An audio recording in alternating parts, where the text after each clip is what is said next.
ইরানের বিরুদ্ধে চলমান যুদ্ধের সমালোচনা করে এবার পদত্যাগ করেছেন যুক্তরাষ্ট্রের জাতীয় কাউন্টার টেররিজম ডিপার্টমেন্টের প্রধান জোসেফ কেন্ট।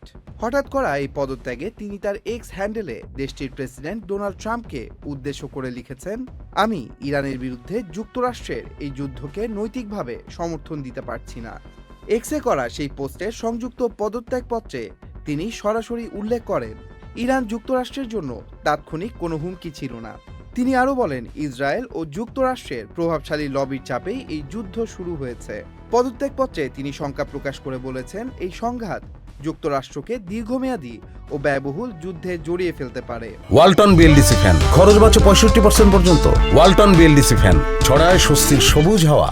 পদত্যাগপত্রে তিনি যুক্তরাষ্ট্রের প্রেসিডেন্ট ডোনাল্ড ট্রাম্পের প্রথম মেয়াদের কথা উল্লেখ করে বলেন, প্রথম মেয়াদে প্রেসিডেন্ট ডোনাল্ড ট্রাম্প দেশের স্বার্থের বিষয়টি ভালোভাবে বুঝতে পারলেও পরবর্তীতে ইসরায়েলের দ্বারা তিনি প্রভাবিত হয়েছেন।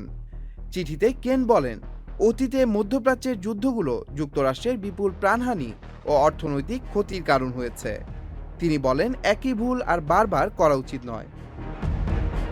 একজন সাবেক সেনা সদস্য ও সেনা সদস্যের স্বামী হিসেবে তিনি ভবিষ্যৎ প্রজন্মকে এমন যুদ্ধে পাঠানোর বিরোধিতা করেন যা যুক্তরাষ্ট্রের স্বার্থ সরাসরি রক্ষা করে না। বিশ্লেষকদের মতে এই পদত্যাগ যুক্তরাষ্ট্রের আভ্যন্তরীণ নীতি, যুক্তরাষ্ট্রের উপর ইসরায়েলি প্রভাব এবং ইরান ইস্যুতে বিভক্তির ইঙ্গিত দেয়।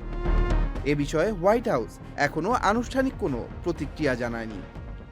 Tanmoy Mahmud, channel I.